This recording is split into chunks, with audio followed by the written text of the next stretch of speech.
स्वागत ਡੀਡੀ ਪੰਜਾਬੀ देख रहे सारे ही दर्शकों का निघा स्वागत उन्होंने अपने पसंदीदा प्रोग्राम गल्लां ते गीत विच। मैं हाँ तुहाडा अपना चरणजीत जोगी।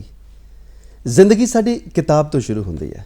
असीं पहलां लोकां दे चेहरे पढ़दे हां, फिर उस तो बाद जदों स्कूल जाना शुरू करदे हां साडे बस्ते दे विच साडी मां वल्लों किताबां भर दित्ते जांदे ने, असीं उहनूं ही किताबां समझ लैंदे हां। पर जदों फिर हौली हौली वड्डे हुंदे आ तो उस तो बाद पता लगदा है कि ये जिहड़ियां स्कूल दीयां पाठक्रम दीयां साडीਆਂ किताबां ने, उस तो बाद जिंदगी दे विच होर भी बहुत सारियां किताबां ने। वो किताबां कवितावां दियां हो सकदियां ने, गीतां दियां हो सकदियां ने, कहाणियां दियां हो सकदियां ने, नावल हो सकदियां ने, जिन्हां दे विच जिंदगी दी सच्चाई लुकी हुंदी है। कई बार उस सच्चाई तो असीं नावाकफ ही रह जांदे आ ते जिहड़ा बंदा उस सच्चाई दा वाकफ नहीं होया फिर वो जिंदगी दे हाण दा भी नहीं हुंदा। अज असीं नौजवान पीढ़ी नूं जिंदगी दे हाण दी करन दी गल करांगे, क्योंकि साडी ये नौजवान पीढ़ी अज किताबां पढ़न तो बहुत दूर चली जा रही है। हौली हौली ये दूरी वधदी जा रही है और इस दूरी नूं खत्म करन दे लई अज असीं अपने इस प्रोग्राम दे विच खास तौर ते कि किताबां तो सखणी नौजवान पीढ़ी इस विषय ते गलबात करन दे वास्ते जिस माहिर मेहमान नूं बुलाया वो अपने आप दे विच एक ऐसी किताब है कि जिसका पन्ना दर पन्ना पढ़दे जाण नूं दिल करदा है और आस करदे हां कि कोई भी शख्स उस शख्सियत दा पन्ना पन्ना पढ़िया अगे नहीं निकल सकता। साडे नाल अज ਸਾਹਿਤਕ जगत दी एक ऐसी शख्सियत पंजाबी ਸਾਹਿਤ दी सूही फुलकारी दे उपर एक उगड़िया होया फुल मनजीत इंदिरा जी साडे नाल ने, जिन्होंने अपनी जिंदगी दे बेशकीमती साल जिहड़े आ अध्यापन के खेत्र के विच लगाए ने। उन्हां दे गीत जिहड़े आ लहिंदे ते चढ़दे पंजाब के गायकों वालों गाए गए ने, जिन्हां दे विच मरहूम गायिका रेशमा जी, हंसराज हंस जी ने और दिलराज कौर है, डॉली गुलेरिया, बहुत सारे कलाकारां ने उन्हां दे गीत गाए ने ते उन्हां दियां कवितावां दियां किताबां जिहड़ियां कि तुसीं पढ़दे हो और तारियां दा छज सचमुच जदों उन्हां दी किताब आई तो पंजाबियां ने छज भर भर के सत्कार दे प्यार दे सन्मान दे उन्होंने दिते ने। अज साडे नाल इस प्रोग्राम दे विच तुसीं शामिल हो, असीं बड़ी खुशी लै रहे हैं। तुहाडा धन्नवाद जी आया, बहुत शुक्रिया इस बेशकीमती समय दे लई, क्योंकि तुसीं ना कीमती समा सानूं दे रहे हो। और जेकर असीं गल करिए एक किताबां दी, किताबां साडे नाल शुरू तो ही जुड़ियां रहिंदियां ने ते तुहाडे लफ्ज़ां दे विच तुहाडे जज्बिਆਂ ਦੇ ਅਨੁਸਾਰ इन्हां किताबां दा मनुख दे नाल की रिश्ता है? देखो जिहड़ी किताब है, मेरा ख्याल है कि यह मैं जे पहले समय की गल करदी हां, उस वेले जिहड़ी साडी पहली किताब तो साडी माँ ही हुंदी है, जिहड़ी सानूं लोरियां जिहदे नाल असीं बच्चा माँ दा दुध चुंगदियां ही गल्लां करदा है जी, ठीक है। ਉਹ ਜਿਹੜੀ ਸਾਡਾ ਪਾਠ ਹੈ ਜੀ, ਫਿਰ ਜਦੋਂ ਬੱਚਾ ਪੜ੍ਹਨ ਜਾਂਦਾ ਪਾਠ ਕਰਮ ਦੇ ਵਿੱਚ ਜਿਹੜੀਆਂ ਕਿਤਾਬਾਂ ਆਉਂਦੀਆਂ ਨੇ ਉਹ ਹੁੰਦੀਆਂ ਨੇ। ਮੈਂ ਨਾਲੋਂ ਨਾਲ ਜੋੜ ਰਹੀ ਹਾਂ ਅੱਜ ਨੂੰ ਵੀ ਜੀ ਜੀ।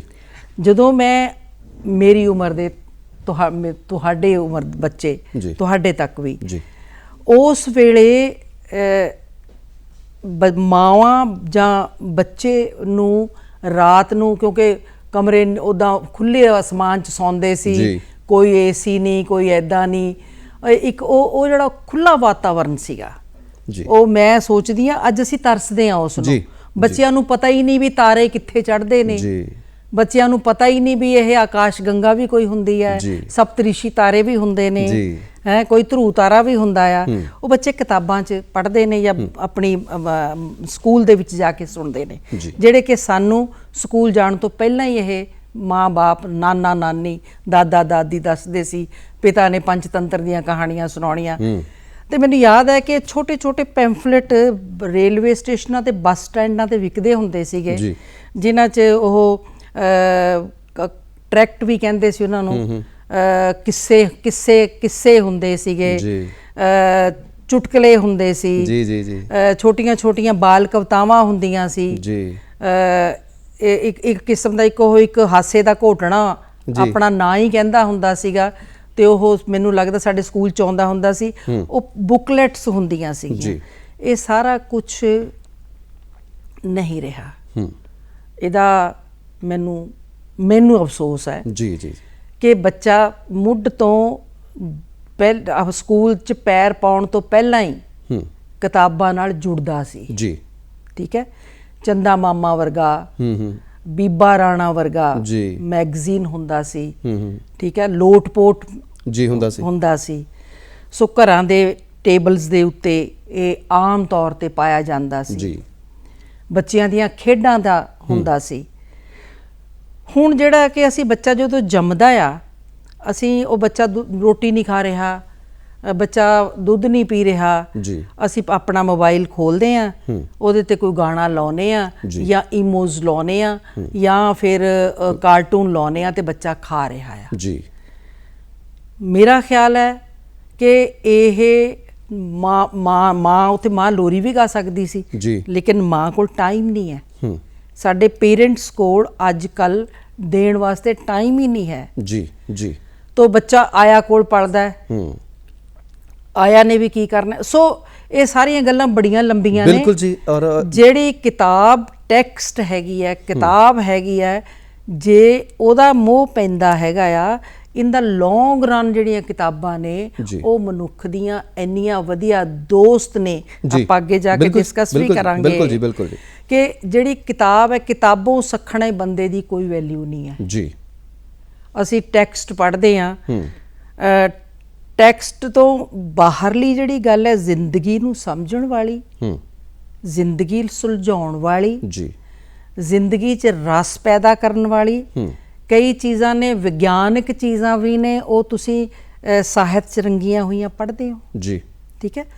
ਸੋ ਮੇਰੇ ਜਾਂਚ ਨਾਲ ਜਿਹੜੀ ਕਿਤਾਬ ਹੈ ਉਹ ਜ਼ਿੰਦਗੀ ਦਾ ਮੂਲ ਸਮਝਦੀ ਹਾਂ ਮੈਂ। ਜੀ ਜੀ ਜ਼ਿੰਦਗੀ ਦਾ ਮੂਲ ਨੇ ਕਿਤਾਬਾਂ, ਔਰ ਇਸ ਮੂਲ ਤੋਂ ਅਸੀਂ ਸੱਖਣੇ ਹੁੰਦੇ ਜਾ ਰਹੇ ਹਾਂ ਜੀ। ਔਰ ਜਿਵੇਂ ਤੁਸੀਂ ਅਜੋਕੇ ਸਮੇਂ ਦੀ ਵੀ ਗੱਲ ਨਾਲ ਨਾਲ ਜੋੜ ਕੇ ਚੱਲ ਰਹੇ ਹੋ, ਔਰ ਕਿਉਂਕਿ ਬਜਬਾੜੇ ਤੁਹਾਡਾ ਸੰਬੰਧ ਰਿਹਾ ਜੀ, ਮੇਰਾ ਜਨਮ ਹੋਇਆ ਪਿੰਡ, ਉੱਥੇ ਮੇਰਾ ਪਿੰਡ ਹੈ, ਮੇਰਾ ਜਨਮ ਹੋਇਆ, ਮੇਰੇ ਨਾਨਕੇ ਨੇ। ਠੀਕ ਹੈ ਜੀ। ਔਰ ਤੁਹਾਡੇ ਮਾਤਾ ਜੀ ਪਹਿਲੇ ਉਹ ਗ੍ਰੈਜੂਏਟ ਸੀਗੇ ਕਿ ਜਿਨ੍ਹਾਂ ਨੇ ਸੰਗੀਤ ਦੇ ਪੋਸਟ ਗ੍ਰੈਜੂਏਟ ਸੀ ਮਿਊਜ਼ਿਕ ਦੇ। ਔਰ ਸਭ ਤੋਂ ਵੱਡੀ ਗੱਲ ਕਿ ਤੁਹਾਡੇ ਫਾਦਰ ਸਾਹਿਬ ਵੀ ਅਧਿਆਪਨ ਦੇ ਕਿੱਤੇ ਦੇ ਨਾਲ ਸੰਬੰਧਿਤ ਰਹੇ, ਵਾਸਤਾ ਰਹੇ, ਔਰ ਉਸ ਤੋਂ ਬਾਅਦ ਤੁਸੀਂ ਵੀ ਆਪਣੀ ਜ਼ਿੰਦਗੀ ਦੇ ਬੇਸ਼ਕੀਮਤੀ ਸਾਲ ਜਿਹੜੇ ਆ ਅਧਿਆਪਨ ਦੇ ਕਿੱਤੇ ਨੂੰ ਦਿੱਤੇ, ਔਰ ਨਾਲ ਦੀ ਨਾਲ ਸਾਹਿਤ ਦੇ ਨਾਲ। ਇਹ ਲੱਗਦਾ ਨਹੀਂ ਕਿ ਜਿਹੜਾ ਪਰਿਵਾਰ ਦਾ ਉਹ ਪਿਛੋਕੜ ਆ, ਉਹ ਯੋਗਦਾਨ ਆ, ਉਹ ਰੋਲ ਆ, ਇਹ ਬੱਚਿਆਂ ਨੂੰ ਕਿਤਾਬਾਂ ਦੇ ਨਾਲ ਮੋਹ ਪਾਉਣ ਦੇ ਲਈ ਪ੍ਰੇਰਿਤ ਕਰ ਸਕਦਾ ਹੈ? ਔਰ ਜਿਵੇਂ ਤੁਸੀਂ ਦੱਸਿਆ ਕਿ ਅੱਜ ਤਾਂ ਸਾਡੇ ਮਾਪੇ ਕਹਿੰਦੇ ਨੇ ਕਿ ਆਲਾ ਫੋਨ ਤੇ ਜੋ ਮਰਜ਼ੀ ਦੇਖ ਲਾ, ਤੇ ਕਿਤਾਬਾਂ ਦਾ ਤਾਂ ਨਾਂ ਜ਼ਿਕਰ ਹੀ ਨਹੀਂ। ਹਾਂ, ਦੇਖੋ ਗੱਲ ਇਹ ਹੈ ਕਿ ਤੁਸੀਂ ਮੈਨੂੰ ਮੇਰੇ ਬਚਪਨ 'ਚ ਪਹੁੰਚਾਤਾ ਹੈ। ਮੈਂ ਦੇਖਦੀ ਹਾਂ ਕਿ ਮੈਂ ਇੱਕ ਬੜੇ ਪੜ੍ਹੇ ਲਿਖੇ ਪਰਿਵਾਰ ਦੀ ਕੁੜੀ, ਬਾਰ-ਬਾਰ ਮੈਂ ਜ਼ਿਕਰ ਕਰਦੀ ਹਾਂ ਇਸ ਦਾ, ਕਿ ਮੇਰਾ ਪਿਤਾ ਮੇਰਾ ਅਧਿਆਪਕ, ਮੇਰਾ ਹੈਡਮਾਸਟਰ ਜੀ, ਮੇਰਾ ਪ੍ਰਿੰਸੀਪਲ, ਬਾਅਦ 'ਚ ਮੇਰੇ ਬੌਸ ਰਹੇ ਡਿਸਟ੍ਰਿਕਟ ਐਜੂਕੇਸ਼ਨ ਆਫਿਸਰ। ਮੈਂ ਨੌਕਰੀ ਉਹਨਾਂ ਤੋਂ ਸ਼ੁਰੂ ਕੀਤੀ, ਬਾਅਦ 'ਚ ਕਾਲਜਿਸ ਵਿੱਚ ਗਈ ਜੀ। ਤੋ ਜਿੱਥੇ ਕਿਤੇ ਹੈਗਾ ਕਿ ਉਹਨਾਂ ਦਿਨਾਂ ਜਦੋਂ ਮੇਰਾ ਬਰਥ ਹੋਇਆ, ਉਹ ਸਾਰਾ ਜੰਗਾਂ ਯੁੱਧਾਂ ਦਾ ਸਮਾਂ ਸੀਗਾ। 62 ਵਿੱਚ ਚੀਨ ਦੀ ਲੜਾਈ ਹੋ ਗਈ, 65 'ਚ ਪਾਕਿਸਤਾਨ ਦੀ ਲੜਾਈ ਹੋ ਗਈ, 72 'ਚ ਫੇਰ ਜੰਗ ਛਿੜ ਗਿਆ। ਸੋ ਇਸ ਤਰ੍ਹਾਂ ਦਾ ਸੀ। ਉੱਥੇ ਮੁਹੱਬਤ ਦੀਆਂ ਕਵਿਤਾਵਾਂ ਨਹੀਂ ਸੀ ਹੁੰਦੀਆਂ, ਉੱਥੇ ਦੇਸ਼ ਪਿਆਰ ਦੇ ਗੀਤ ਹੁੰਦੇ। ਜਦੋਂ ਲਤਾ ਮੰਗੇਸ਼ਕਰ ਦਾ ਗੀਤ ਸੀ, ਐ ਮੇਰੇ ਵਤਨ ਕੇ ਲੋਗੋ ਜ਼ਰਾ ਆਂਖ ਮੇਂ ਭਰ ਲੋ ਪਾਣੀ, ਜੋ ਸ਼ਹੀਦ हुए हैं उनकी ज़रा याद करो कुर्बानी, या ए मेरे प्यारे वतन, ए मेरे बिछड़े चमन, तुझ पे दिल कुर्बान, इस किस्म के गीत होंदे सी। तो मैं अपने मेरे बचपन की गल करदे हो, तो मैं अपने बचपन च ये जिहड़ा रेडियो है ना, रेडियो मेरी जिंदगी का एक बहुत अनिखड़ अंग रहा है। मैं मेरा बचपन भी जुड़ी हुई रही हाँ मैं इस रेडियो स्टेशन जलंधर दे नाल जी जी जी खास तौर ते। तो उत्थे की हुंदा सी, रेडियो दसदे सीगे कि भी एक नैशनल गीत लिखाउणा उन्हां ने, फिर उहदी तर्ज दसणी ते कंप्लीट तैयार करवाउणा। तो इस तरह नाल मेरे माता या पिता ने वो गीत लिखना, फिर वो मैनू तैयार करवाउणा। मैं जिन्ना चिर मैं गवर्नमेंट हाई स्कूल भसौड़ दी पढ़ी हुई हाँ, तो मेरा ख्याल है कि मैं 5वीं तो 10वीं तक मैं कोई गीत रिपीट नहीं सी कीता। अच्छा, डेली एक नैशनल सॉन्ग पढ़ना। ये माँ बाप करके होया जी। ਫਿਰ ਮੇਰੇ ਅਧਿਆਪਕ ਬਹੁਤ ਅੱਛੇ ਸੀ। ਜੇ ਮੈਂ ਅੱਜ ਇੱਕ ਰਾਈਟਰ ਹੈਗੀ ਆ, ਮੇਰੇ ਮਾਤਾ ਪਿਤਾ ਨੇ ਤਾਂ ਮੈਨੂੰ ਸਟੇਜ ਤੇ ਲਿਆਂਦਾ, ਮੇਰਾ ਸਟੇਜ ਫੀਅਰ ਦੂਰ ਕੀਤਾ, ਡੈਕਲੇਮੇਸ਼ਨ ਹੈ ਇਹ। ਲੇਕਿਨ ਮੇਰੇ ਅੰਦਰ ਵਾਲੇ ਰਾਈਟਰ ਨੂੰ ਪਛਾਣਿਆ ਮੇਰੇ ਅਧਿਆਪਕ ਨੇ ਇਸ ਦੁਨੀਆ 'ਚ ਨਹੀਂ, ਗਿਆਨੀ ਭਾਗ ਸਿੰਘ ਭਾਈ ਰੂਪੇ ਤੋਂ ਜੀ। ਸੋ ਮੇਰੇ ਘਰ 'ਚ ਕੀ ਸੀਗਾ ਕਿ ਪੰਚਤੰਤਰ ਦੀਆਂ ਕਹਾਣੀਆਂ ਸੁਣਾਉਣੀਆਂ, ਮੈਂ ਦੱਸਿਆ ਜਿਵੇਂ ਪਹਿਲਾਂ ਮੈਗਜ਼ੀਨ ਆਉਂਦੇ ਸੀ, ਰਸਾਲੇ ਆਉਂਦੇ ਸੀ, ਸਾਰੀਆਂ ਕਿਤਾਬਾਂ ਸੀਗੀਆਂ। ਪਰ ਮੈਂ ਇੱਥੇ ਇੱਕ ਇਹ ਵੀ ਦੱਸ ਦਿਆਂ ਕਿ ਸਾਨੂੰ ਕਿਤਾਬਾਂ ਦਾ ਮੈਨੂੰ ਸ਼ੌਕ ਹੁੰਦਾ ਸੀ, ਭੁੱਸ ਜਿਹਨੂੰ ਕਹਿੰਦੇ ਨੇ, ਲੇਕਿਨ ਆਗਿਆ ਨਹੀਂ ਸੀ ਹੁੰਦੀ ਕਿ ਵੀ ਮੈਂ ਜਿਹੜੀ ਹੈ ਉਹ ਨਾਵਲ ਪੜ੍ਹਾਂ, ਕਹਾਣੀਆਂ ਪੜ੍ਹਾਂ। ਮੈਂ ਇਹ ਚੋਰੀ ਪੜ੍ਹੀਆਂ ਨੇ। ਅੱਛਾ ਜੀ। ਇਹ ਮੈਂ ਅੱਜ ਸਾਰਿਆਂ ਨੂੰ ਦੱਸ ਰਹੀ ਹਾਂ। ਚੋਰੀ ਕਿੱਥੋਂ ਪੜ੍ਹੀਆਂ? ਮੈਂ ਆਪਣੀ ਫਿਜ਼ਿਕਸ ਦੀ ਕਿਤਾਬ ਦੇ ਵਿੱਚ ਨਾਨਕ ਸਿੰਘ ਦਾ ਨਾਵਲ ਰੱਖਣਾ, ਪੜ੍ਹਨਾ, ਅਮਰਤਾ ਪ੍ਰੀਤਮ ਦੀ ਕਿਤਾਬ ਰੱਖਣੀ, ਉਹਨੂੰ ਪੜ੍ਹਨਾ। ਫੜੀ ਵੀ ਗਈ ਕਦੇ ਚੋਰੀ? ਬੜੀ ਵਾਰ। ਸੋ ਅੱਜ ਦੇ ਬੱਚਿਆਂ ਨੂੰ ਇਹ ਸ਼ੌਕ ਨਹੀਂ ਹੈਗੇ। ਅੱਜ ਦੇ ਜਿਹੜੇ ਮਾਂ-ਬਾਪ ਨੇ ਉਹਨਾਂ ਕੋਲ ਉਹਨਾਂ ਸਮਾਂ ਹੀ ਨਹੀਂ ਹੈ, ਦੌੜ ਭੱਜ ਦੀ ਜ਼ਿੰਦਗੀ ਹੈ ਜੀ। ਠੀਕ ਹੈ। ਸਾਡੀ ਮਾਂ ਇੰਨੀ ਪੜ੍ਹੀ ਲਿਖੀ ਹੋਣ ਦੇ ਬਾਵਜੂਦ ਵੀ ਗ੍ਰਹਿਣੀ ਸੀ, ਘਰ ਗ੍ਰਸਤੀ ਸੰਭਾਲਦੀ ਸੀ ਜੀ। ਤੇ ਅੱਜ ਦੀ ਮਾਂ ਨੇ ਨੌਕਰੀ ਕਰਨ ਜਾਣਾ, ਉਹਨੇ 9 ਵਜੇ ਦਫ਼ਤਰ ਪਹੁੰਚਣਾ ਹੈ, ਪਿਤਾ ਨੇ 9 ਵਜੇ ਦਫ਼ਤਰ ਪਹੁੰਚਣਾ ਆ। ਕਿੱਥੇ ਟਾਈਮ ਰਹਿ ਗਿਆ? ਬੱਚਾ ਆਇਆ ਕੋਲ ਆਇਆ ਉਹਨੂੰ ਮਾਰੇ, ਆਇਆ ਉਹਨੂੰ ਕੁੱਟੇ। ਚਾਹੇ ਅਸੀਂ ਹੁਣ ਅੱਜ ਕੱਲ੍ਹ ਕੀ ਹੈਗਾ ਕਿ ਵੀ ਉਹ ਕੈਮਰੇ ਲੱਗੇ ਹੁੰਦੇ ਨੇ ਵੀ ਆਇਆ ਠੀਕ ਕਰੇ। ਬਿਲਕੁਲ ਬਿਲਕੁਲ। ਸੋ ਐਨੀ ਹਾਓ ਸਾਡੇ ਮਾਪਿਆਂ ਕੋਲ ਅੱਜ ਕੱਲ੍ਹ ਟਾਈਮ ਨਹੀਂ ਹੈ ਜੀ। ਬੱਚੇ, ਫਿਰ ਮੈਂ ਉਹੀ ਗੱਲ ਕਰਦੀ ਹਾਂ, ਬੱਚੇ ਇੰਟਰਨੈਟ ਨਾਲ ਜੋੜ ਦਿੱਤੇ ਗਏ। ਦੂਸਰੇ ਜੇ ਆਪਾਂ ਗੱਲ ਕਰੀਏ ਕਿ ਕਰੋਨਾ ਆਇਆ, ਕਰੋਨਾ ਨੇ ਬਿਲਕੁਲ ਹੀ ਸਾਨੂੰ ਨੈਟ ਨਾਲ ਜੋੜਤਾ, ਬਿਲਕੁਲ ਟੋਟਲ। ਘਰ ਤੋਂ ਬਾਹਰ ਨਹੀਂ ਜਾਣਾ, ਅਸੀਂ ਗੁਆਂਢ 'ਚ ਨਹੀਂ ਜਾਣਾ, ਸਾਡੀਆਂ ਦੋਸਤੀਆਂ ਮਿੱਤਰਤਾਈਆਂ ਸਿਰਫ ਮੋਬਾਈਲ ਤੱਕ ਸੀਮਤ ਰਹਿ ਗਈਆਂ। ਵੱਧ ਤੋਂ ਵੱਧ ਵੀਡੀਓ ਕਾਲਸ ਹੁੰਦੀਆਂ ਨੇ, ਬੱਚਿਆਂ ਦੀਆਂ ਕਲਾਸਾਂ ਲੱਗਦੀਆਂ ਨੇ, ਆਨਲਾਈਨ ਕਲਾਸਾਂ ਲੱਗਦੀਆਂ ਨੇ। ਦੂਸਰੀ ਗੱਲ, ਬੱਚੇ ਨੂੰ ਜਦੋਂ ਅਸੀਂ ਇੰਟਰਨੈਟ ਦੇਤਾ, ਸਾਡੀ ਨਜ਼ਰ ਹੀ ਨਹੀਂ ਹੈ ਕਿ ਬੱਚਾ ਉਸ ਇੰਟਰਨੈਟ 'ਚੋਂ ਕੀ ਖੋਲ ਰਿਹਾ ਹੈ ਜੀ, ਬੱਚਾ ਕਿੱਧਰ ਨੂੰ ਜਾ ਰਿਹਾ ਹੈ ਜੀ। ਅਸੀਂ ਕਿੰਨਾ ਕੁ ਚੈੱਕ, ਮਾਪੇ ਕਿੰਨਾ ਕੁ ਚੈੱਕ ਕਰਦੇ ਨੇ ਜੀ? ਚੈੱਕ ਹੈ ਨਹੀਂਗਾ ਕੋਈ। ਮਾਪੇ ਆਪਣਾ ਲੈ ਕੇ ਬੈਠੇ ਨੇ, ਕੰਮ ਕਰਨਾ, ਆਨਲਾਈਨ ਕੰਮ ਕਰਨਾ ਉਹਨਾਂ ਨੇ ਜੀ। ਬੱਚੇ ਆਪਣਾ ਆਨਲਾਈਨ ਕੰਮ ਕਰਦੇ ਨੇ, ਗਰੋਸਰੀ ਆਨਲਾਈਨ ਮੰਗਾਈ ਜਾ ਰਹੀ ਹੈ ਜੀ, ਪੀਜ਼ਾ, ਖਾਣ ਪੀਣ ਦੀਆਂ ਚੀਜ਼ਾਂ ਅਸੀਂ ਆਨਲਾਈਨ ਕਰ ਰਹੇ ਹਾਂ। ਕਿੱਥੇ ਟਾਈਮ ਹੈ ਜੀ? ਕਿਹੜੀਆਂ ਕਿਤਾਬਾਂ ਰਹਿ ਗਈਆਂ? ਜੇ ਕਿਤਾਬਾਂ ਨੇ ਤਾਂ ਸਿਰਫ ਉਹ ਤੁਹਾਨੂੰ ਰੈਡੀਮੇਡ ਨੋਟਸ ਨੇ, ਬੱਚੇ ਜਿਹੜੇ ਲਿਆਉਂਦੇ ਨੇ ਉਹ ਚੱਲੇ ਆ ਰਹੇ ਨੇ, ਤੇ ਉਹ ਇੱਕ ਬੱਚੇ ਤੋਂ ਦੂਜੇ ਬੱਚੇ ਤੱਕ, ਇੱਕ ਕਲਾਸ ਤੋਂ ਦੂਜੀ ਕਲਾਸ ਤੱਕ ਉਹ ਵੀ PDF ਬਣਾ ਕੇ ਭੇਜ ਦਿੱਤੇ ਜਾਂਦੇ ਨੇ। ਮੇਰਾ ਖਿਆਲ ਹੈਗਾ ਕਿ ਸਾਡੇ ਹਾਲਾਤ ਨੇ ਜਿਹਨੂੰ ਅਸੀਂ ਕਹਿੰਦੇ ਆ ਕਿ ਅਸੀਂ, ਮੈਂ ਸੋ ਕਾਲਡ ਨਾ ਕਰ ਰਹੀ, ਸੋ ਕਾਲਡ ਕਹਿ ਰਹੀ ਹਾਂ, ਸਾਡੀ ਜਿਹੜੀ ਅਸੀਂ ਪੀੜ੍ਹੀ ਸਾਡੀ ਤਰੱਕੀ ਕਰ ਰਹੀ ਹੈ, ਉਸ ਤਰੱਕੀ ਨੇ ਸਾਡੇ ਬੱਚਿਆਂ ਨੂੰ, ਸਾਨੂੰ ਬਿਲਕੁਲ ਕਿਤਾਬਾਂ ਨਾਲੋਂ ਤੋੜਿਆ ਜੀ। ਇਹ ਕਿਤਾਬਾਂ ਨਾਲ ਮੋਹ ਭੰਗ ਹੋਣ ਦੇ ਨਾਲ ਸਾਡੀ ਸ਼ਖਸੀਅਤ ਜਿਹੜੀ ਹੈਗੀ ਹੈ ਉਨੀ ਉਗੜਵੀਂ ਸਾਹਮਣੇ ਨਹੀਂ ਆ ਰਹੀ। ਬਿਲਕੁਲ ਜੀ। ਜੇਕਰ ਕਿਤਾਬਾਂ ਦੇ ਨਾਲ ਸਾਡਾ ਮੋਹ ਟੁੱਟ ਗਿਆ ਤੇ ਸਾਡੀ ਸ਼ਖਸੀਅਤ ਜਿਹੜੀ ਹੈ ਉਹ ਕਿਵੇਂ ਉਗੜ ਕੇ ਸਾਹਮਣੇ ਆਏਗੀ, ਔਰ ਸਾਡੀਆਂ ਸ਼ਖਸੀਅਤਾਂ ਦੇ ਵਿੱਚ ਉਭਾਰ ਜਿਹੜਾ ਉਹ ਆਉਣਾ ਬੰਦ ਹੋ ਗਿਆ। ਪਰ ਕਿਉਂਕਿ ਤੁਹਾਡੀਆਂ ਬਿਹਤਰੀਨ ਕਿਤਾਬਾਂ ਜਿਹੜੀਆਂ ਉਹ ਪੰਜਾਬੀ ਪਾਠਕਾਂ ਦੀ ਝੋਲੀ ਦੇ ਵਿੱਚ ਪਈਆਂ ਨੇ, ਔਰ ਉਹਨਾਂ ਹੀ ਕਿਉਂਕਿ ਜੇਕਰ ਕਵਿਤਾ ਦਾ ਕੋਲ ਕੋਈ ਕਾਂਗ ਨਦੀ ਵਹਿੰਦੀ ਹੋਵੇ ਤੇ ਉਹਦੇ ਵਿੱਚੋਂ ਅਸੀਂ ਕੋਈ ਚੂੜੀ ਭਰ ਕੇ ਪਾਣੀ ਵੀ ਨਾ ਪੀਏ ਤਾਂ ਫਿਰ ਇਹਦਾ ਗੱਲ ਨਹੀਂ ਬਣਦੀ। ਚਾਹੁੰਦੇ ਹਾਂ ਕਿ ਇਸ ਗੱਲਬਾਤ ਵਿੱਚ ਕੋਈ ਕਾਵਿਕ ਰੰਗ ਵੀ ਹੋ ਜਾਵੇ। ਕੀ ਸੁਣਾਓਗੇ ਸਾਨੂੰ? मेरी यही बहुत चर्चित किताब है, पूर्ति अपूर्ति जी। तो मैं वाकलैंड वांगू खुली है जी कि कई गुजरे दिन महीने साल, बस मैं खड़ी हाँ उससे नुक्ते ते।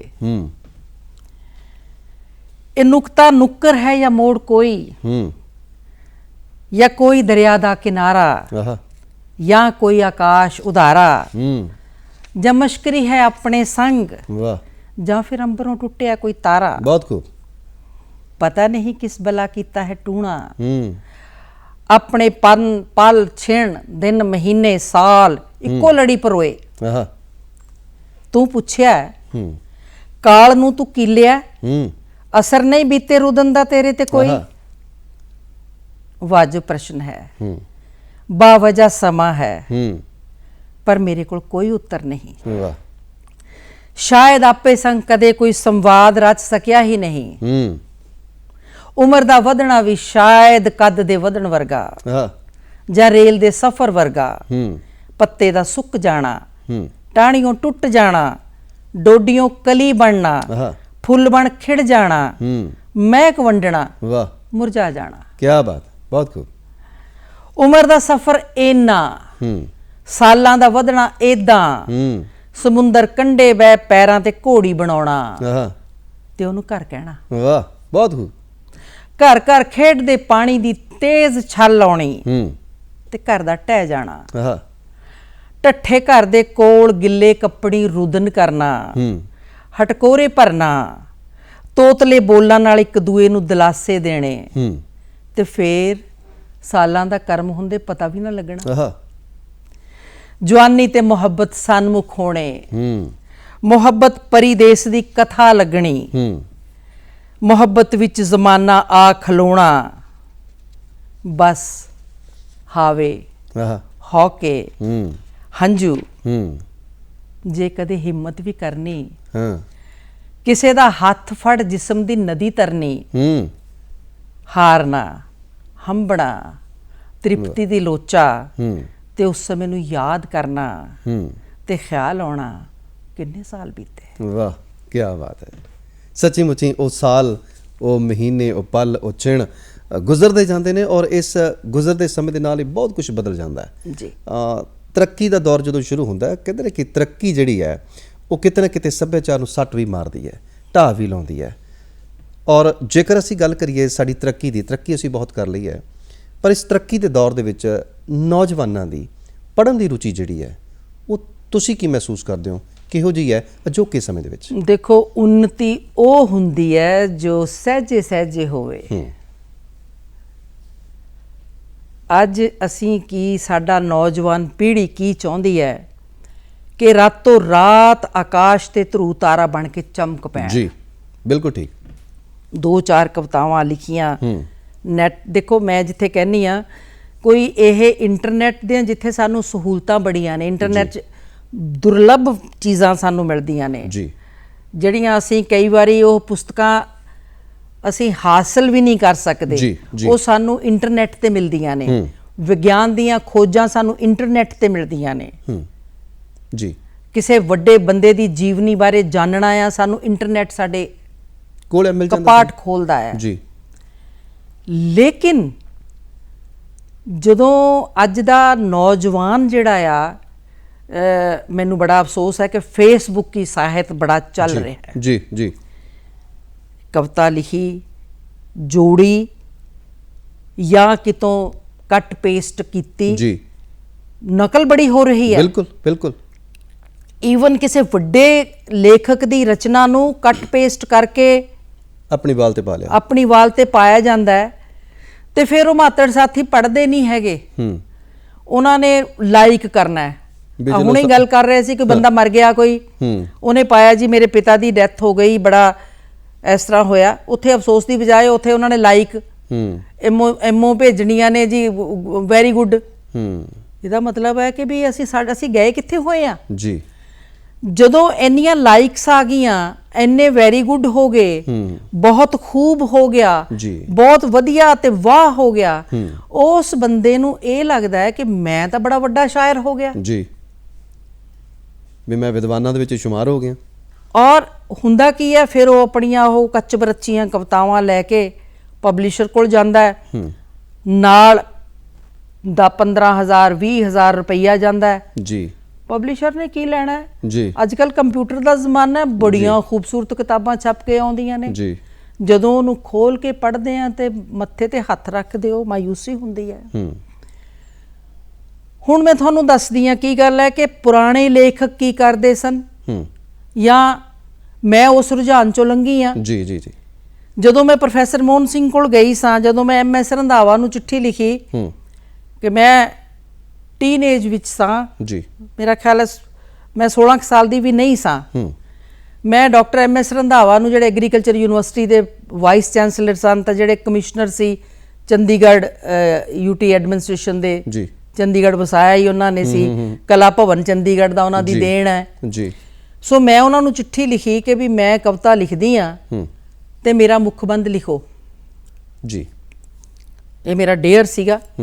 ਮੈਂ ਸੋਚਦੀ ਹਾਂ ਵੀ ਹਰ ਕੁੜੀ ਨੂੰ, ਹਰ ਮੁੰਡੇ ਨੂੰ ਇਹ ਡੇਅਰ ਕਰਨਾ ਚਾਹੀਦਾ। ਔਰ 16 ਸਾਲ ਦੀ ਉਮਰ ਦੇ ਵਿੱਚ ਰੰਧਾਵਾ ਸਾਹਿਬ ਨੂੰ ਚਿੱਠੀ ਲਿਖ ਦੇਣੀ, ਇਹ ਵੀ ਇੱਕ ਹਿੰਮਤ ਵਾਲਾ ਕੰਮ ਹੈ। ਸੋ ਉਹਨਾਂ ਦਾ ਉਹ ਵਿਦੇਸ਼ ਗਏ ਹੋਏ ਸੀ, ਉਹ ਮੈਂ ਤਾਰਿਆਂ ਦੇ ਸੱਚ ਲਿਖਿਆ ਹੈ, ਪੜ੍ਹ ਸਕਦੇ ਹੋ ਤੁਸੀਂ ਜੀ। ਆਪਾਂ ਇੱਥੇ ਇਹਨੂੰ ਕੱਟ ਸ਼ਾਰਟ ਕਰਾਂਗੇ। ਜੀ। ਤਾਂ ਉਹਨਾਂ ਨੇ ਮੈਨੂੰ ਚਿੱਠੀ ਲਿਖੀ ਕਿ ਤੂੰ ਕਵਿਤਾ ਲਿਖਦੀ ਹੈ, ਮੈਨੂੰ ਬੜੀ ਖੁਸ਼ੀ ਹੋਈ ਤੂੰ ਕਵਿਤਾ ਲਿਖਦੀ ਹੈ, ਪਰ ਇਸ ਯੂਨੀਵਰਸਿਟੀ ਵਿੱਚ ਕਵਿਤਾ ਦਾ ਮਾਹਰ ਪ੍ਰੋਫੈਸਰ ਮੋਹਨ ਸਿੰਘ ਹੈ, ਆ ਉਹਦਾ ਐਡਰੈਸ ਹੈ, ਵਾਹ, ਤੁਸੀਂ ਉਹਨੂੰ ਮਿਲੋ, ਫਿਰ ਵੀ ਲੋੜ ਪਈ ਤਾਂ ਮੁੱਖਬੰਦ ਮੈਂ ਲਿਖਾਂਗਾ।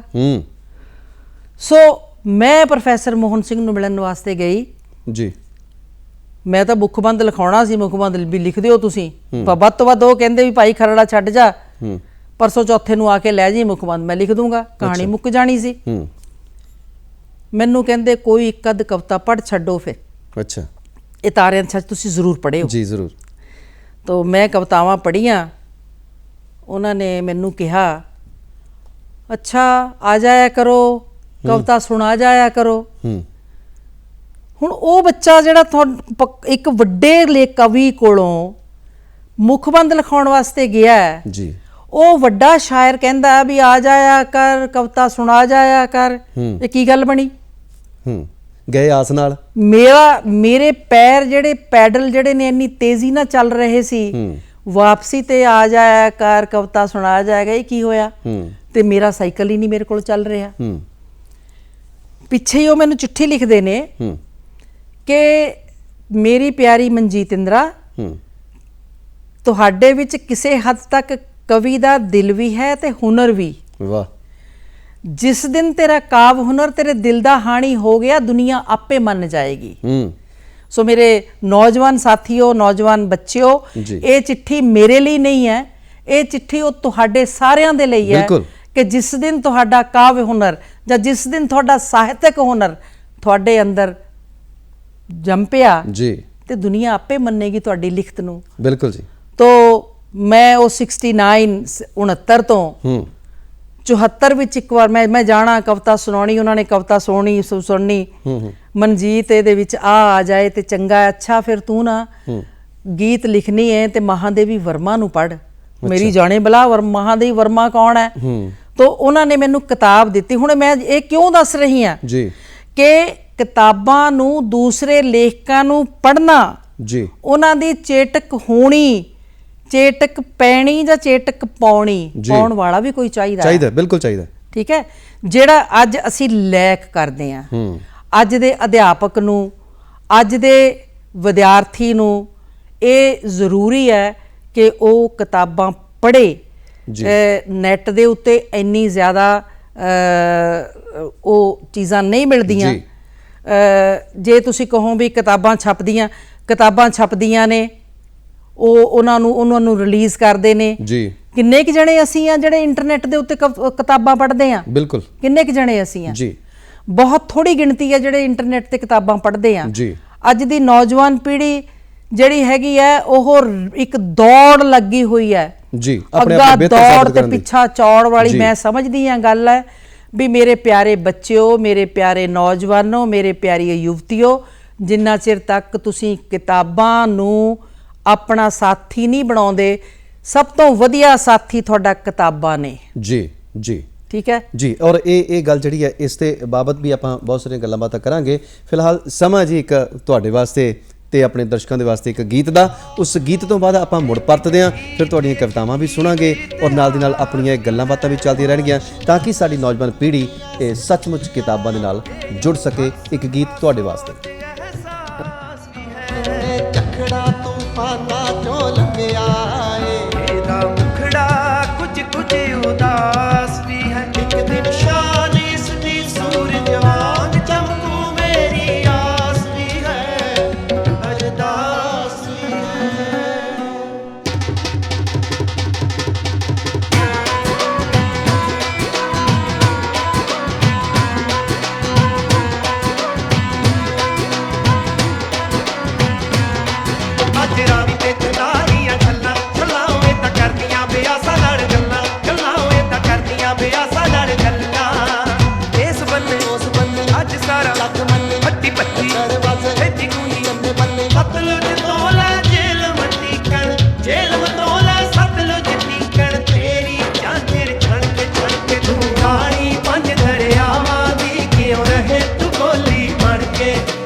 ਅੱਜ ਆਏ ਤਾਰੀਖ ਨੇ ਸਾਜਨ ਅੱਜ ਆਏ ਤੈਨੂੰ ਸ਼ੇਰ ਫਰੀਦ ਦੁਲਾਰੇ ਆਏ ਗੁਰੂ ਨਾਨਕ ਦੇਵ ਸਵਾਰੇ ਆਏ ਤੂੰ ਅੰਮੜੀ ਵਾਰਿਸ ਸ਼ਾਦੀ ਹੈ ਤੇ ਭੁੱਲੇ ਬੇਪਰਵਾਹ ਦੀ ਹੈ ਦਿਲੋਂ ਤਕਾਦਰ ਯਾਰ ਤੇਰੇ ਹਾਸ਼ਮ ਤੇ ਬਰਖੁਰਦਾਰ ਤੇਰੇ ਇਹੋ ਜਿਹੇ ਲਾਲਾ ਦੇ ਹੁੰਦਿਆਂ ਕਿਉਂ ਨਾ ਰਹੇ ਤੂੰ ਤਣ ਕੇ ਤੂੰ ਰਾਣੀ ਪੰਜ ਦਰਿਆਵਾਂ ਦੀ ਕਿਉਂ ਰਹੇ ਤੂੰ ਬੋਲੀ ਬਣ ਕੇ ਤੂੰ ਬੋਲੀ ਪੰਜ ਦਰਿਆਵਾਂ ਦੀ ਕਿਉਂ ਰਹੇ ਤੂੰ ਬੋਲੀ ਬਣ ਕੇ ਅੱਜ ਰਾਵੀ ਤੇ ਜਨਾਨੀਆਂ ਛੱਲਾਂ ਛੱਲਾਂ ਓਏ ਤਾਂ ਕਰਦੀਆਂ ਬਿਆਸਾਂ ਨਾਲ ਗੱਲਾਂ ਗੱਲਾਂ ਓਏ ਤਾਂ ਕਰਦੀਆਂ ਬਿਆਸਾਂ ਨਾਲ ਗੱਲਾਂ ਜੀ ਗੱਲਾਂ ਤੇ ਗੀਤ ਤੁਸੀਂ ਇਸ ਵੇਲੇ ਦੇਖ ਰਹੇ ਹੋ ਔਰ ਗੱਲਾਂ ਤੇ ਗੀਤ ਵਿੱਚ ਅੱਜ ਅਸੀਂ ਨੌਜਵਾਨ ਪੀੜ੍ਹੀ ਨੂੰ ਕਿਤਾਬਾਂ ਦੇ ਨਾਲ ਜੋੜਨ ਦੀ ਗੱਲ ਕਰ ਰਹੇ ਹਾਂ ਔਰ ਇਹ ਗੱਲਬਾਤ ਵਿੱਚ ਸਾਡੀ ਵਿੱਚ ਬਹੁਤ ਵੱਡਾ ਸੁਨੇਹਾ ਬਣ ਕੇ ਸਾਡੇ ਕੋਲ ਸਾਡੇ ਪੰਜਾਬ ਦੀ ਮਾਣਮੱਤੀ ਸਾਹਿਤਕਾਰਾ ਮਨਜੀਤ ਇੰਦਰਾ ਜੀ ਸਾਡੇ ਨਾਲ ਨੇ ਔਰ ਬਹੁਤ ਵੱਡੇ ਪੱਧਰ ਤੇ ਇਹਨਾਂ ਨੂੰ ਲੋਕ ਪਿਆਰ ਕਰਦੇ ਨੇ ਮੁਹੱਬਤ ਕਰਦੇ ਨੇ ਔਰ ਇਹਨਾਂ ਦੀਆਂ ਕਿਤਾਬਾਂ ਸਭ ਤੋਂ ਵੱਡੀ ਗੱਲ ਹੈ ਕਿ ਜਿੱਥੇ ਅਸੀਂ ਪੰਜਾਬੀ ਲੋਕ ਪੜ੍ਹਦੇ ਹਾਂ ਉੱਥੇ ਹੀ ਇਹਨਾਂ ਦੀਆਂ ਕਿਤਾਬਾਂ ਲਹਿੰਦੇ ਪਾਕਿਸਤਾਨ ਦੇ ਵਿੱਚ ਉਹਨਾਂ ਦੀ ਆਪ ਦੀ ਜ਼ੁਬਾਨ ਦੇ ਵਿੱਚ ਵੀ ਉਹ ਤਰਜਮਾ ਹੋ ਚੁੱਕੀਆਂ ਨੇ ਔਰ ਨਾਲ ਦੀ ਨਾਲ ਉਹ ਹਿੰਦੀ ਦੇ ਵਿੱਚ ਵੀ ਅੰਗਰੇਜ਼ੀ ਦੇ ਵਿੱਚ ਵੀ ਔਰ ਇੱਥੋਂ ਤੱਕ ਕਿ ਉਜ਼ਬੇਕਿਸਤਾਨ ਉਹਨਾਂ ਦੀਆਂ ਭਾਸ਼ਾਵਾਂ ਦੇ ਵਿੱਚ ਵੀ ਕਿਤਾਬਾਂ ਅਨੁਵਾਦਿਤ ਹੋ ਕੇ ਸਾਡੇ ਕੋਲ ਪਹੁੰਚ ਰਹੀਆਂ ਨੇ ਔਰ ਗੱਲ ਕਰ ਰਹੇ ਸੀ ਅਸੀਂ ਕਿ ਕਿਤਾਬਾਂ ਸਾਡੀਆਂ ਸਭ ਤੋਂ ਵਧੀਆ ਦੋਸਤ ਹੁੰਦੀਆਂ ਔਰ ਆਮ ਤੌਰ ਤੇ ਆਪਾਂ ਸਾਰਿਆਂ ਨੂੰ ਸਲਾਹਾਂ ਵੀ ਦਿੰਦੇ ਹਾਂ ਵੀ ਪੜ੍ਹਿਆ ਕਰੋ ਹੁਣ ਸਵਾਲ ਇਹ ਵੀ ਹੈ ਕਿ ਪੜ੍ਹਿਆ ਕੀ ਕਰਨ ਉਹ ਕੀ ਪੜ੍ਹਨ ਨੂੰ ਉਹਨਾਂ ਨੂੰ ਮਿਲੇ ਕਈ ਵਾਰ ਬੰਦਾ ਕਹਿੰਦਾ ਕਿ ਮੈਨੂੰ ਤਾਂ ਸਿਰਫ ਕਵਿਤਾਵਾਂ ਦਾ ਸ਼ੌਂਕ ਹੈ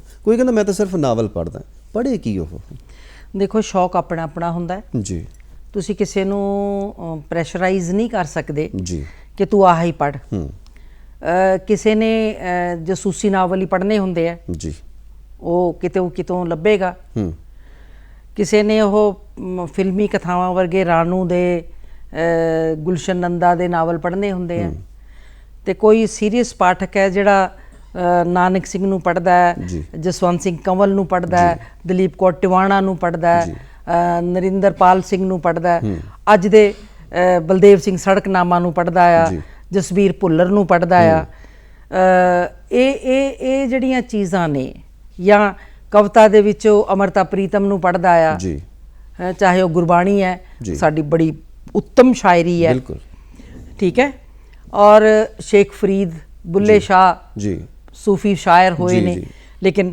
ਸਾਡੀ ਆਧੁਨਿਕ ਪੰਜਾਬੀ ਕਵਿਤਾ ਦੀ ਮੈਂ ਉਹਨੂੰ ਮਾਂ ਕਹਿੰਦੀ ਆ ਜਿਹਨੂੰ ਮੈਂ ਮਿਲੀ ਫਿਰ ਉਹੀ ਗੱਲ ਤਾਰਿਆਂ ਦਾ ਛੱਜ ਪੜ੍ਹਿਓ ਤਾਰਿਆਂ ਦੇ ਛੱਜ ਦੇਖਿਓ ਅਮਰਤਾ ਜੀ ਦੀ ਸ਼ਖਸੀਅਤ ਔਰ ਕਿਸ ਕਿਸਮ ਦੀ ਹੈ ਖੈਰ ਸ਼ਾਇਰੀ ਦੇ ਵਿੱਚ ਅੱਜ ਦਾ ਜਿਹੜਾ ਹੈਗਾ ਸਾਡਾ ਸ਼ਿਵ ਕੁਮਾਰ ਬਟਾਲਵੀ ਹੈ ਪ੍ਰੋਫੈਸਰ ਮੋਹਨ ਸਿੰਘ ਤੋਂ ਬਾਅਦ ਸ਼ਿਵ ਕੁਮਾਰ ਬਟਾਲਵੀ ਅਮਰਤਾ ਤੇ ਮੋਹਨ ਸਿੰਘ ਤੋਂ ਬਾਅਦ ਔਰ ਕੁਲਦੀਪ ਕਲਪਨਾ ਜਿਹੜੀ ਸਾਡੀ ਸ਼ਾਇਰਾ ਸੀ ਉਹਨੂੰ ਅੱਜ ਕੱਲ੍ਹ ਉਹ ਬਜ਼ੁਰਗੀ 'ਚ ਆ ਗਈ ਨਹੀਂ ਲਿਖਦੀ ਮਨਜੀਤ ਟਿਵਾਣਾ ਰਹੀ ਤੋ ਉਦੋਂ ਬਾਅਦ 'ਚ ਮਨਜੀਤ ਇੰਦਰਾ ਆਈ ਤੋ ਉਸ ਤੋਂ ਬਾਅਦ 'ਚ ਹੁਣ ਅੱਜ ਕੱਲ੍ਹ ਚੱਲ ਰਹੀ ਹੈ ਸੁਖਵਿੰਦਰ ਅੰਮ੍ਰਿਤ ਹੈ ਅਨੂ ਬਾਲਾ ਹੈ ਸੁਰਜੀਤ ਸਖੀ ਮੇਰੇ ਨਾਲ ਦੀ ਰਵਿੰਦਰ ਮਸਰੂਰ ਸੁਰਜੀਤ ਪਾਤਰ ਵਿਜੇ ਵਿਵੇਕ ਗੁਰਤੇਜ ਕੁਹਾਰਵਾਲਾ ਸੋ ਕਿੰਨੇ ਨਾਮ ਨੇ ਸਾਡੇ ਕੋਲ ਭਰਿਆ ਪਿਆ ਪੰਜਾਬ ਠੀਕ ਹੈ ਨਵੇਂ ਸ਼ਾਇਰ ਜਿਹੜੇ ਨੇ ਗਜ਼ਲ ਗੋ ਨੇ ਜਿਸ 'ਚ ਰਮਨ ਸੰਧੂ ਹੈ ਨਵਾਂ ਗਜ਼ਲ ਗੋ ਨਵਾਂ ਜਗਦੀਪ ਸਿੱਧੂ ਹੈ ਸੋ ਮੇਰੇ ਕੋਲ ਇੰਨੇ ਨਾਂ ਆਲੇ ਦੁਆਲੇ ਨੇ ਕਿ ਇਹਨਾਂ ਨੂੰ ਜਿਨ੍ਹਾਂ ਨੇ ਗਜ਼ਲ ਲਿਖਣੀ ਹੈ ਜਿਨ੍ਹਾਂ ਨੇ ਸ਼ਾਇਰੀ ਕਰਨੀ ਹੈ ਜਿਨ੍ਹਾਂ ਨੇ ਗਜ਼ਲ ਲਿਖਣੀ ਹੈ ਉਹ ਵੈਸੇ ਤਾਂ ਕਿਤਾਬਾਂ ਬਥੇਰੀਆਂ ਨੇ ਲੇਕਿਨ ਉਹ ਜਿਹੜੀ ਹੈਗੀ ਹੈ ਭਾਰਤੀ ਦੀ ਕਿਤਾਬ ਜਿਹੜੀ ਹੈਗੀ ਹੈ ਪਿੰਗਲ ਤੇ ਅਰੂਜ਼ ਉਹ ਪੜ੍ਹਨ ਵੈਸੇ ਤਾਂ ਕਿ ਉਹ ਸਾਧੂ ਸਿੰਘ ਹਮਦਰਦ ਦੀ ਵੀ ਕਿਤਾਬ ਸੀਗੀ ਜਿਨ੍ਹਾਂ ਨੇ ਉਹ ਗਜ਼ਲ ਬਾਰੇ ਕਿਤਾਬ ਲਿਖੀ ਹੈ ਉਹਨਾਂ ਦਾ ਥੀਸਿਸ ਹੈ PhD ਦਾ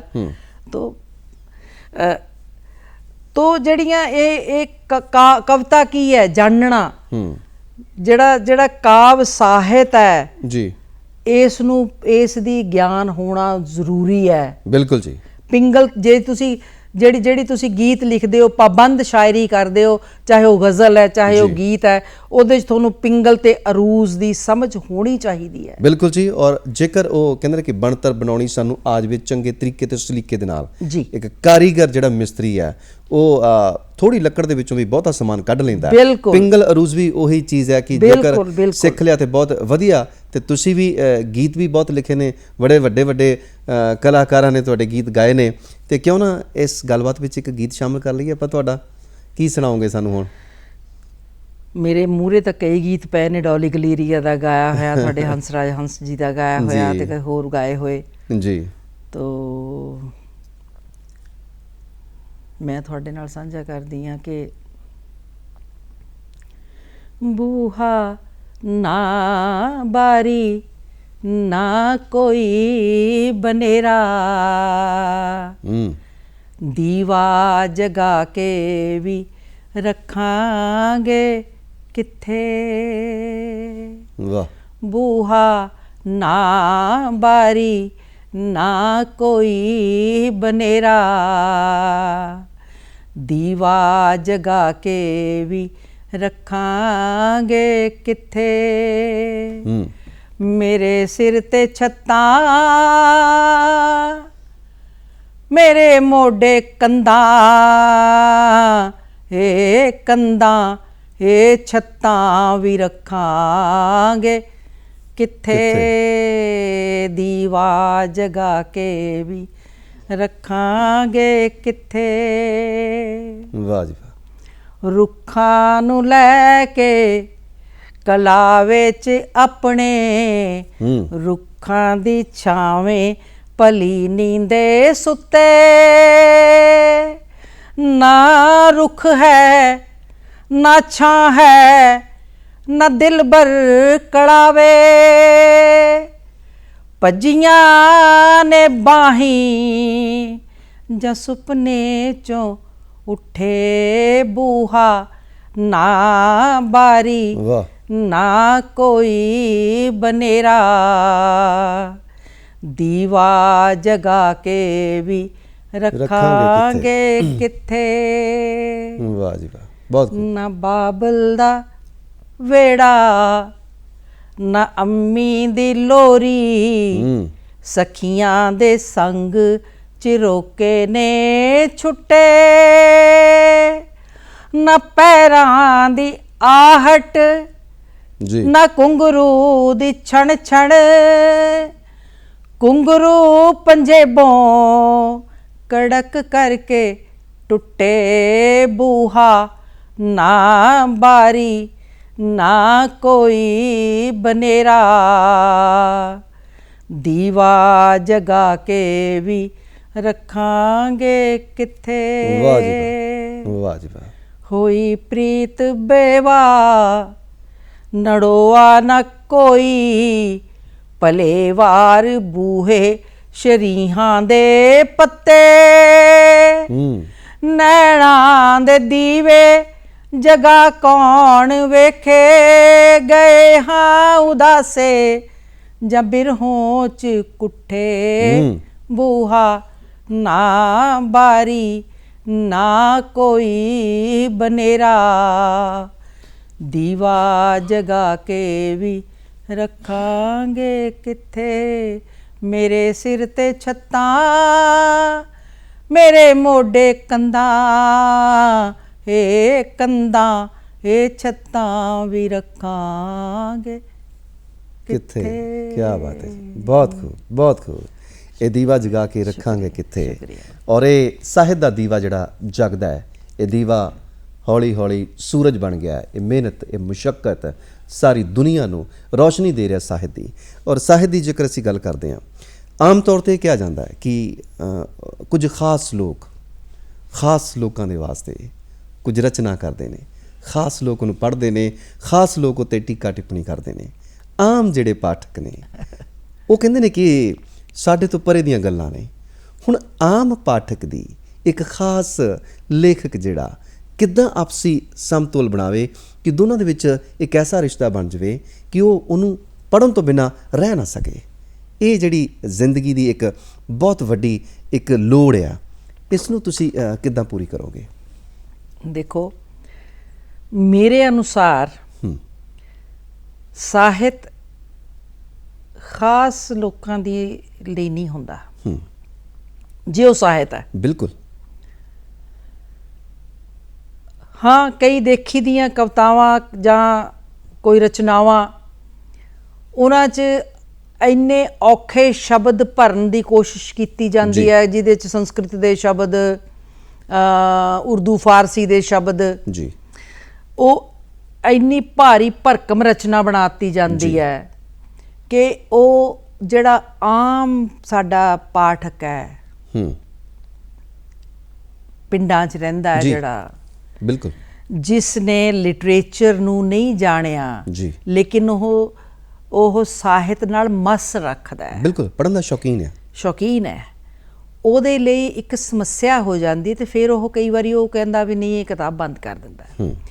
ਜਿਹੜੀ ਰਚਨਾ ਹੁੰਦੀ ਹੈ ਜੀ, ਜੇ ਮੈਂ ਤਾਂ ਹੀ ਕਿਹਾ ਵੀ ਇਹ ਜਿਹੜਾ ਹੁੰਦਾ ਆਮ ਖਾਸ ਕੁਛ ਨਹੀਂ ਹੁੰਦਾ ਜੀ, ਉਹ ਜਿਹੜੇ ਖਾਸ ਨੇ ਉਹ ਬਹੁਤ ਜ਼ਿਆਦਾ ਪ੍ਰਚਲਿਤ ਲੋਕੀ ਪੜ੍ਹਦੇ ਨਹੀਂ ਜੀ, ਉਹ ਕਿਤਾਬਾਂ ਬੰਦ ਰਹਿ ਜਾਂਦੀਆਂ। ਇਹੀ ਇੱਕ ਵਿਡੰਬਨਾ ਆ। ਠੀਕ ਹੈ ਜੀ, ਲੇਕਿਨ ਸਰਲ ਭਾਸ਼ਾ ਵਿੱਚ ਲਿਖੀ ਹੋਈ ਸ਼ਾਇਰੀ, ਜੀ, ਸਰਲ ਭਾਸ਼ਾ ਵਿੱਚ ਲਿਖੀਆਂ ਹੋਈਆਂ ਕਹਾਣੀਆਂ ਜੀ, ਪੜ੍ਹੀਆਂ ਜਾਂਦੀਆਂ ਨੇ, ਇਹ ਇੰਨੀਆਂ ਕੁ ਮਕਬੂਲ ਹੁੰਦੀਆਂ ਨੇ।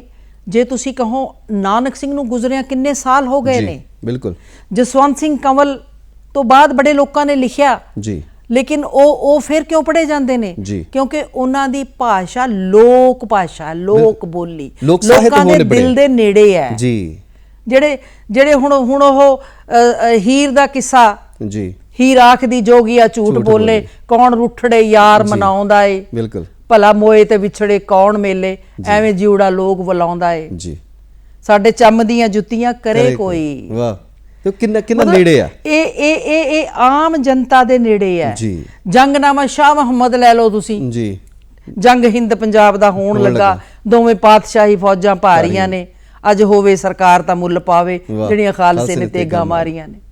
ਇਹ ਕੀ ਹੈ? ਜਿਹੜਾ ਸਾਹਿਤ ਜੀ, ਪਿਆਰ